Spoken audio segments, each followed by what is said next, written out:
Hello, Texas. Welcome to America First Texas. I am your host, Tyler Cambry. We are the Texas region of the America First movement.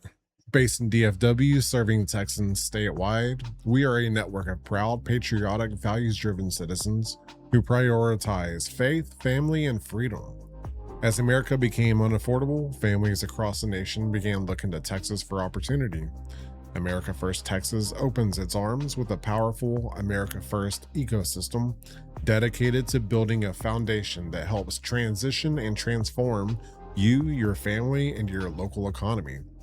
Follow along, subscribe, and share this with those close to you as we build the strongest America First ecosystem in Texas. Thanks for being here. Hello, good morning. It is Monday, April 6th, 2026, and it is the day after Easter. This was an interesting Easter. Last year, I don't know if you remember well enough. We're based here in DFW, so the weather might have been different. But last year, Easter was it had just rained the day before, and we had some of those like after rain clouds, but they were really pretty looking, and it was one of the nicer Easters that I could ever remember having. The weather was great. It was just after a rain. Everything was turning green. And I kind of got those vibes again this year. This was two good Easters in a row. This Easter felt really good too, but I think last Easter we had just won the presidency and President Trump was back. So we finally got our real Easter experience since Biden was in office. Because that the last time that we tried to do one of these episodes at the very beginning of the America First Texas podcast, we did it on that Easter weekend, and it was when Biden and the rest of his gang, the Democrats, made Easter Day the trans day of visibility and just ruined it. And I remember doing that show, like my co-host at the time, like she took over, but I was so mad. Like that, we had a couple shows ago. I didn't even want to do the show, but sometimes you just have to say what you have to say and get it out so we can move forward. But that was one of those days that that ruined my Easter, and I didn't even want to do that show. The things that I wanted to say that were gonna come out of my mouth, they were gonna be like super not Christian. Like I was so mad that Easter. Like I've never seen something so anti-Christian in my entire life. Like that was like, I don't know why people still aren't like more pissed about that. And I think that's something that we're going to get into today. We're going to get into Christianity and what our temperaments should be. I think it's an important thing. If you've watched one of my podcasts in the past, I did one on poker. I talked about our tenets. And I went over some of those pretty extensively, and I showed, when it comes to poker, you can play, but there's some tenets that you need to follow, and you can do it not immorally. Gambling is another thing, but something with strategy and skill they can use to your advantage. It's almost somewhat encouraged, but you just have to be careful. So don't just run off with that. Go watch that episode. It was called Christians in Poker. It was the Grinders podcast. I forgot what I called that. It's been like 2 years since I've done that as well, 2 or 3. Um, but yeah, this Easter, even though like it was super nice, like yesterday was a great Easter, but something about this Easter, I'm trying to find the right word for it. Like it was nice, but it was more realistic. So that experience from Good Friday, the Sabbath, and Easter, I'm sure it's just because I'm getting older. The perspective of what the holiday actually means, it's like it's much less imaginative and much more realistic.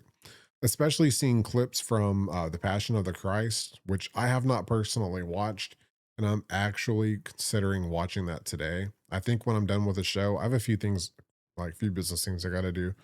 But after that, I'm strongly considering watching that today, um, because it puts into perspective like what this really actually means. And I know it's because I'm older and you actually have a perspective, because when you're a kid, you don't want to be subject to the harsh reality of the cruelty, but at the same time, like, you need to know. Um, and if you're baptized by your parents when you're young, you're lucky, because you've been given grace. So those of you who are considering whether or not to baptize your kids or not, even though they get their free will, it's something you should push them to do because you're protecting them.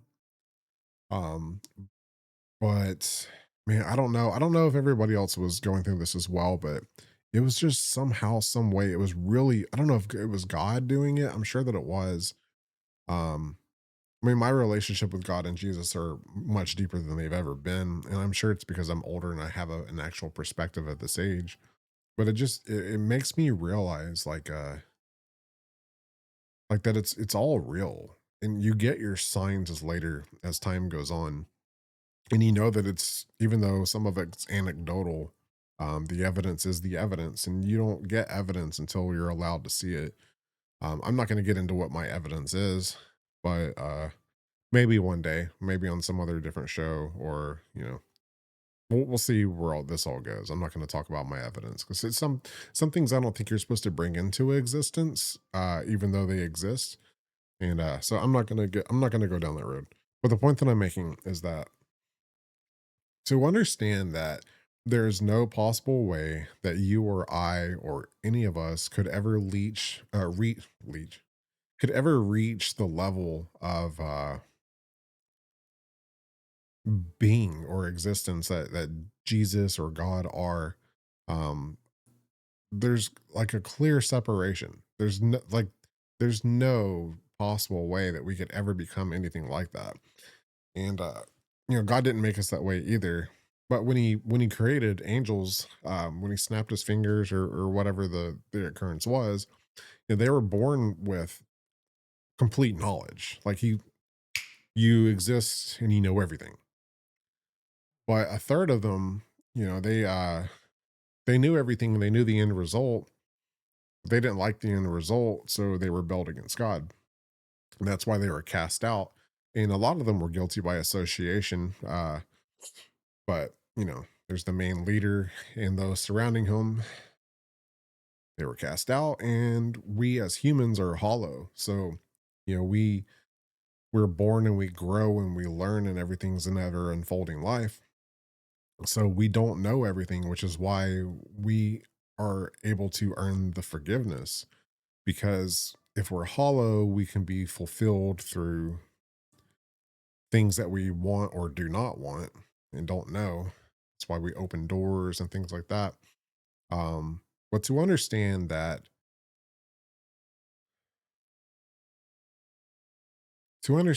this exists, and that God created his actual, like, real son, God actually gave a piece of himself to earth. And Jesus, knowing that this is what is going to happen and have to go through, and willingly do this, and to be torn apart after everything, you know, and he did it because he's read all of our books. He knows every single one of our stories. And it was overwhelmingly convincing to him that he needs to go through anything that he has to go through so that you and I aren't condemned, and don't go with the one third of the angels that were cast out. Um, when that gets put into an actual realistic perspective, and your mind and heart and your soul open up, and they're able to see that when you have your eyes to see, it makes everything so much different. The purity tests, all that stuff goes away. um I don't know how to explain it, but the perspective of what Jesus actually went through, I mean, we've all known, but I don't know why it just opened me up a lot more. I had a much more realistic perspective of it this weekend.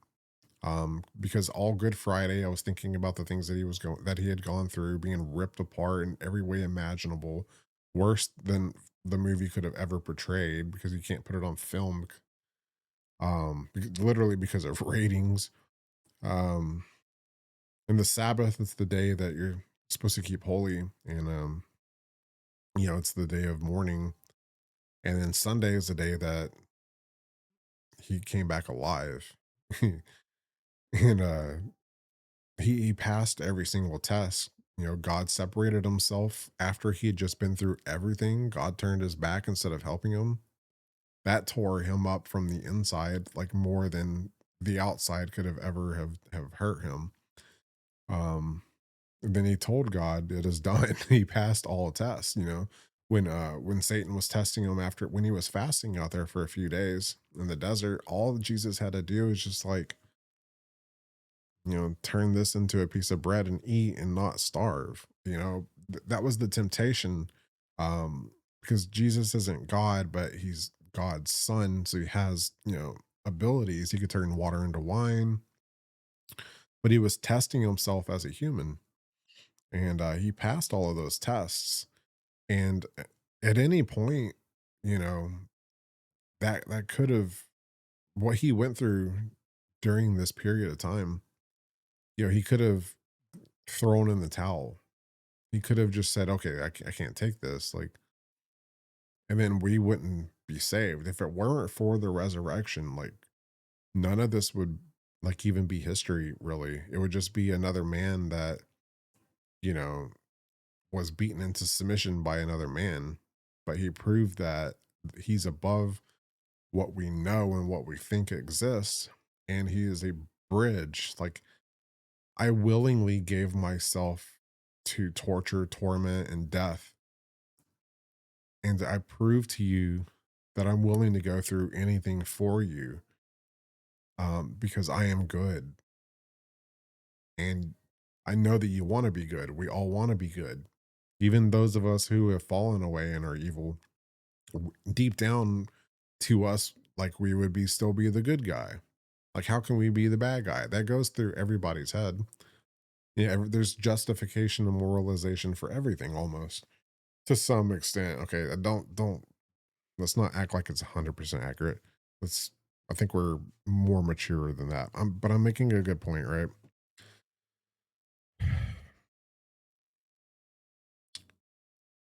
If it removes any sort of stigma that you could ever hear, it should bring anybody who ever went to church. It should convert everybody. Maybe that's what the film actually does. I'm really think I'm gonna watch it today. I need to see what I've already had the perspective of this weekend, but once you understand it actually and your heart's in it and you take the time to perceive it, it hits different. And this Easter was totally different for me.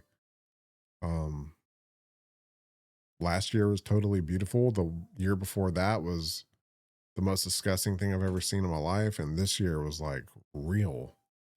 Um but even after it was real, it just some more things happened that I had more of a realistic, awakening and a realization of like even the state of where this country is right now. President Trump made a tweet that had a lot of people riled up, and I mean, a while back, maybe I would have guessed it, but the way that people are acting about this tweet, it showed me how out of tune people are. Um, there's an exceptional amount of tone deafness going on, and it's because people have quit listening to them, and they're listening to like Tucker Carlson and Candace Owens and these other like retards who have captured a lot of people. Um, they've convinced you. It's the same mentality that these people that have convinced you not to vote, that your vote doesn't count, that everything that we do is about the oil, that it's just about money. Um, these sayings, these words and these phrases, they weigh on people heavily and like on a massive scale. Like it seems like almost everybody has to deal with those phrases. I know that like I have to weigh those phrases out when I hear them and think of ways around them. They're exceptionally heavy and they're like stuck there, and there's something you have to overcome with your mentality, and they're like roadblocks and obstacles that for whatever reason are solid, and it affects literally the entire population, you know? But at the same time, like, you need these things. You need oil, you need money, and you need to vote. So you have a group of people who are completely out of tune saying these things that are like anytime the words are spoken, like I can't even remember the name of somebody who said it this weekend, but it had stuck in my head the entire weekend because I saw somebody write what they wrote. Well, maybe not the entire weekend. I mean, Trump wrote this yesterday, but it just showed me like it was much more comprehensive with how out of tune people are because they can't turn off other channels. And President Trump is one of the only people that I listen to. So I'm super in tune with President Trump. I understand what he is saying, why he is saying it, and who he is saying it to. And then I watch people like turn on him, and they're like, they wish that they could take his social media accounts for the way that he is saying things. And I'm like, what are you talking about? But it makes me realize like how neutered we are. Let me bring this tweet up because everybody's been, you already know what the tweet is. Tuesday will be Power Plant Day and Bridge Day, all wrapped up in one in Iran. There will be nothing like it.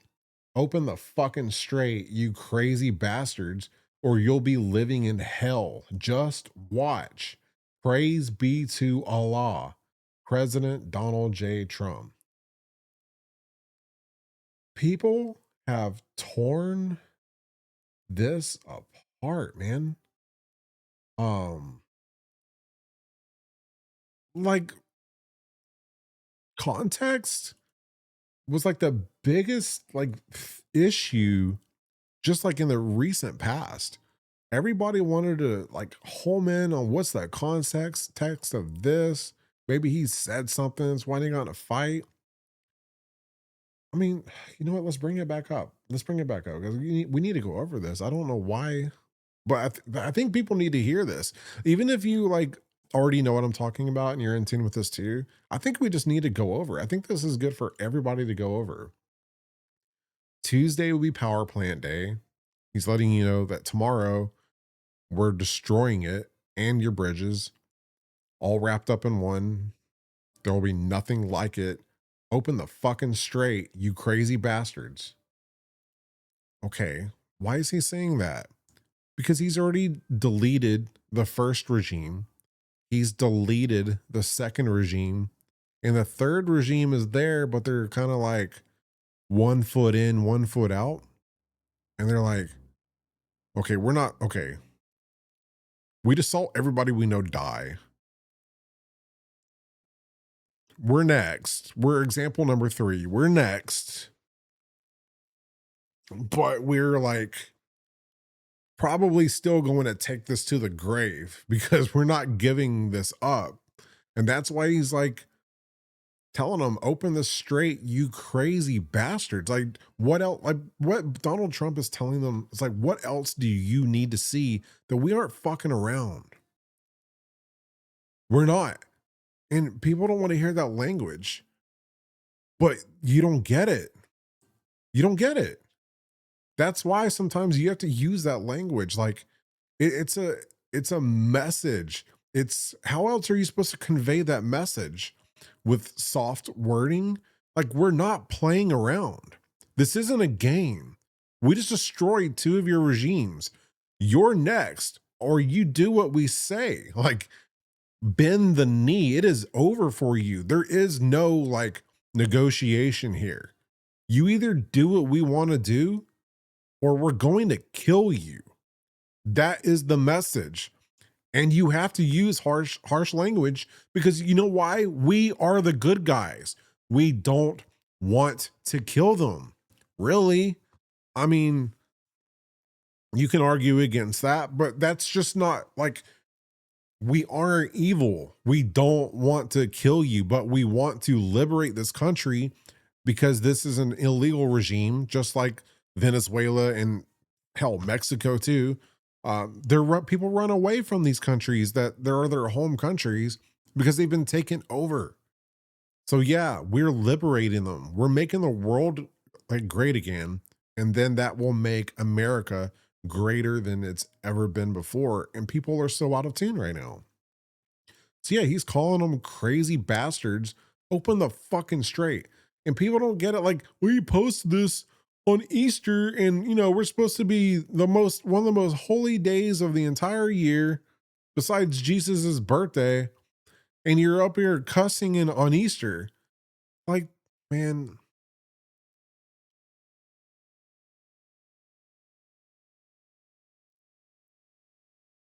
I don't know if it's just that women that have controlled our mind frames for so long, it has just neutered us to the point that we can't talk like men anymore. I mean, I don't want to make it a gender thing, but that's what it comes out like. It's what it sounds like. And that's what I've seen. I've seen mostly women complaining about taking away his social media. Like, you already did that. You already silenced him. Like, man, this isn't peaceful times. This is wartime. Like, it's literally wartime. You don't get nice, beautiful, peaceful, comfortable when you're like repairing the world and repairing our nation so that we can like live on forever. This is what you get. And at the end he's like, praise be to Allah. And people are upset about that, thinking he's Muslim now. I would have expected this out of Obama instead of Trump. He's not talking to you. What the hell was that? Okay, I just got a notification. I'm not live streaming. Anyway, praise be to Allah. Dude, he's not talking to you. He's talking to Iran because they worship Allah. Like, just because he's posting this on his social media, you think that he's talking to you? Like, how are you that out of tune? How are you that tone deaf?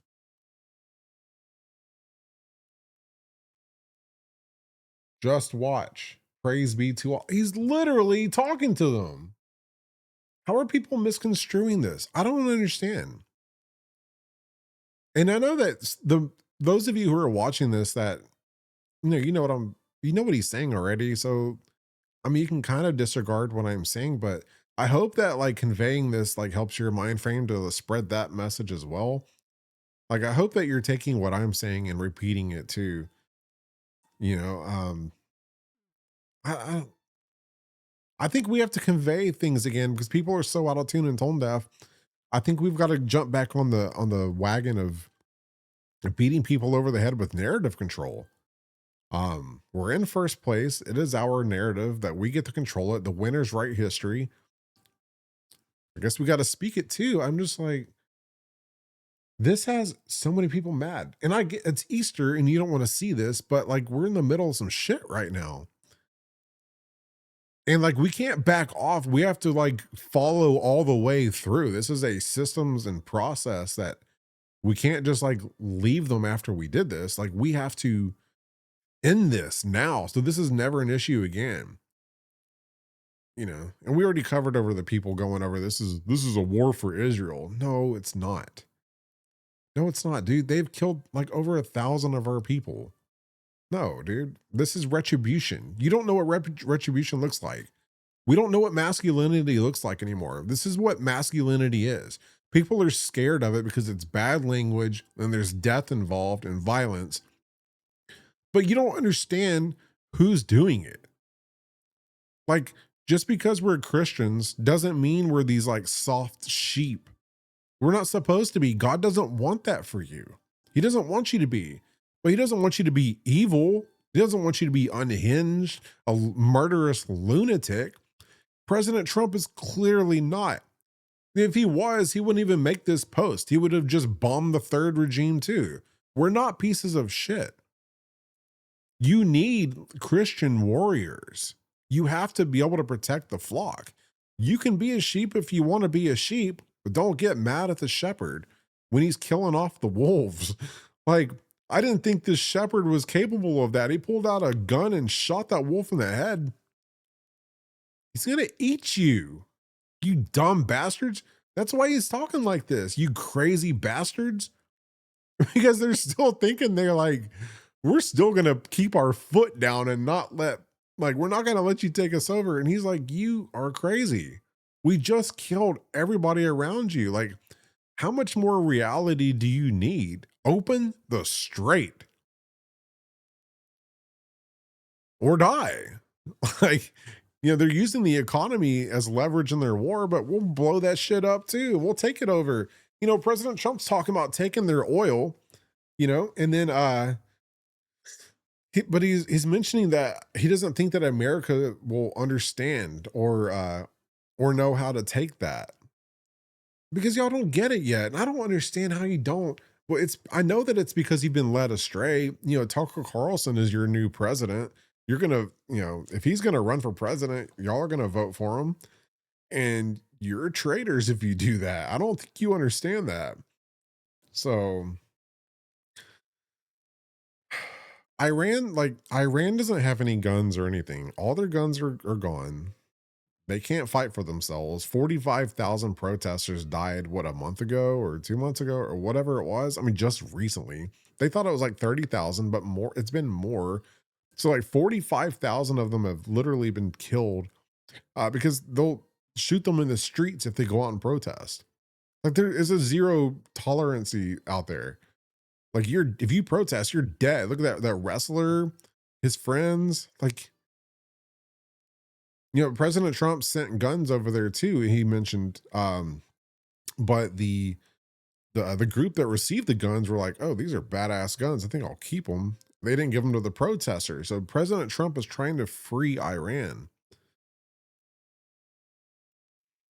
But people want to make sure that we're okay here in America, but we're okay here. We are okay here. I understand what people are wanting and expecting, especially with the America First agenda. But like, you didn't get elected. You didn't run for office. You don't know what the hell you're talking about. You just have all these thoughts, ideas, aspirations, ambitions, and emotions revolving around this subject. But it clearly shows, like, if you were the one put in the office, you would have handled this so bad, and you would have had the whole weight of the entire country like weighing on you. You would have had all the Democrats ripping you apart. You would have had all of us acting like, how can you make so many mistakes? You sat here and acted like you just knew everything, all these ideas and beliefs, and you wanted all this action. Why do you think you're not going to get it? You have to do these things step by step. You have to walk the public through these steps piece by piece so they accept it. Like, you have to have the public accept what you're doing. It's not just like rain down civil war. President Trump is showing you that we didn't have to do that already. So we're doing this the diplomatic way. Yeah, we're going to win that cold civil war, and we already have. It's over. And we just have to do the rest as time goes on. But for now, he's got to set the stage. So this is a rated R episode. I apologize for the language, but I mean, I'm not really sorry. I'm not going to talk like this much because I don't really care to. It's not really how I want to present myself. But at this point in time, I don't give a shit. Like, maybe we need to do that again as a society. I think maybe we need to just open back up because the words convey the messages properly. And it's not about these stupid ass purity tests. Like, dude, everybody sucks. Where are all the good people? I don't see them. I mean, we see some every you should have a goal and aspiration to be as good as possible, obviously. But like at this point in time and these times, no, man. Like you don't need I heard uh one of the shows that I watch, he the thing that he said has stuck with me forever. We don't need more nice people. You can find nice people everywhere. Being nice got us here. You need more honest people. Which one? So that's a great thing to leave this episode off with. I'm going to wrap this up here. Which one's better? Which one is better? This is a great question to leave you with. Which one is better? A nice person or an honest person? Because aren't you fake? Aren't you two-faced? You're not saying what you really think. You're fake because you're not being honest. So even though you're being nice, you're just trying to make somebody not feel bad about the things that you're judging them on, but you can't judge them, but you can't help the judging. You need to judge them anyway. But which one's worse? Being nice or being honest?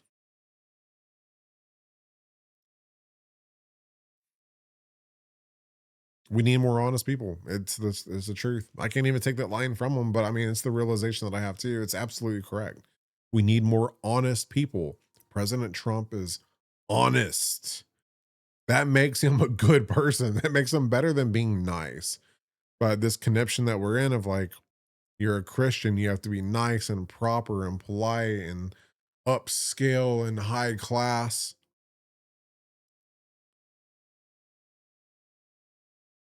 No, we need men again. And women, like as much as you'll get mad at us for not being nice and being honest, I can't believe you said that. You also hate us when we're not honest. You hate us when we're not men. Men have returned. You just aren't used to it yet.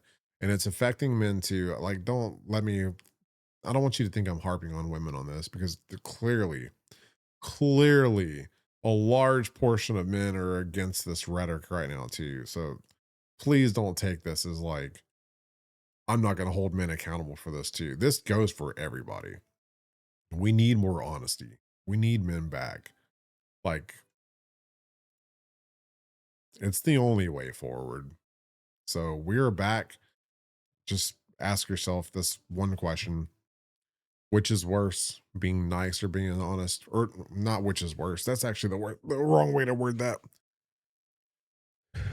Which one makes you a better person? Which of those is a better person? A nice person or an honest person? You can only be one. You can't be both. You have to either be nice or you have to be honest. And then after you're honest, you can be nice and honest. But honesty has been deleted and honesty must come back. He's right. We need more honest people. We don't need more nice people. Nice people are everywhere. Honest people, clearly hard to find. Well, that concludes today's show. It is a short one. I just had to get a couple things out there. Update for business. This week is going to be a little slow for me. I did not work this weekend. I don't believe in working on the Sabbath or Sunday. Good Friday, technically, I don't want to either, but it's how do people get off on Fridays? Um, I've still got I've got 2 videos I have to edit. Everything else is pretty much outlined. And I will say there's more than likely not going to be a show next week. I have a procedure getting done on Thursday and it's going to affect my mouth. So I don't think that I'll be able to talk next week on microphone, at least for an hour. So I will probably not be here next week. So you are probably looking at having another show when it hits April 20th, 21st, or 22nd. Those are the days that I'm aiming for. So maybe I'll give you in 2 weeks, maybe I'll give you 2 shows. Maybe I'll give you a show on that Monday and that Wednesday, maybe make up for this week. But I mean, I'll try to do a show next week, but more than likely, I'm not going to be able to do one. I'm just going to let you know ahead of time. Um, so you'll get 1 week off from me. But other than that, I hope you had a good Easter. Ours was great. I wanted to grill out yesterday, but we ended up getting this fantastic pizza, man. There's this pizza place that we go to where they import the ingredients from Italy, I think. So it is super clean, healthy, or healthy pizza. Let's be honest here, right? Let's not be nice. Let's be honest. Healthy pizza. Come on. We don't do it often. We had one cheat day, you know. But yeah, this pizza was fantastic. If you want to know what it is, I'll let you know. Just message me. I'll tell you what the pizza place is. I don't want people to know where I go. But this pizza place is it's fantastic. And I ate a whole entire pizza. It's super thin crust. Um, so it's light, but I ate the whole thing and I'm like, I don't even feel full. It's crazy. It blows my mind. Super clean products and ingredients. And it's fantastic. It tastes great. It's not like a badass fat pizza like at Mellow Mushroom or anything like that. But you can tell like it just tastes good. I don't know how to explain it. You should try it for yourself. So if you're interested, message me. I'll let you know what that place is. Go try it out. You'll love it. Other than that, that's really all I have to leave you with. I hope that you had a good Easter. Um, got interesting times coming up. We are 2 months away from the 250th birthday of America. What's today, the 6th? We are less than 2 months away. Wait. 3 months. Oh my gosh. I'm not drinking coffee right now. So I'm trying to go and I'm anti-caffeine again. So we're gonna give this a shot. Because I believe in being baseline and I'm coming back down to my baseline again. My baseline energy was better than my caffeinated energy. So I'm getting back to that again. And morning number one, honestly, I already feel better. So we're 3 months away from the 250th anniversary or birthday of America. And we are 1.5 months away from a new Fed chair. Maybe a little less than 1.5 months. What is it? The 15th or the 16th? That puts us at 1, 2, 3, 4, 5 whole weeks of Jerome Powell left. Oh yeah, he just raised interest rates, by the way, and job numbers just showed that they were doing good. So what the hell is that about? Yeah. That dude's raising the interest rates on the way out. What a piece of shit. Jerome Powell, you got 5 weeks left and you're gone, bro. Our situation in this economy is not because of Donald Trump. President Trump is not the reason that we're in this bad situation. It is because people in control of this country. Just like COVID, you know, that was clearly the Democrats doing that shit. We got to take it back over. We got to be honest. We got to take this country back over. 5 weeks of Jerome Powell. He's out of there. And let's see what happens with interest rates. If I were you, I would start preparing your credit for a refinance. Um, we are making the case to drop these rates. We are making the case. You know, job numbers sucked last month. Now they're great this month. Got some negotiations going on. We got some shit to negotiate. Um, Honestly, that's more important to me than gas prices. If we're able to take a 7% interest rate on your home down to, he said 2%. I mean, we got to work for that, you know, but if we're not rallying around him, I don't know how we'll get there. It's going to take all of us. And I hope people realize that eventually.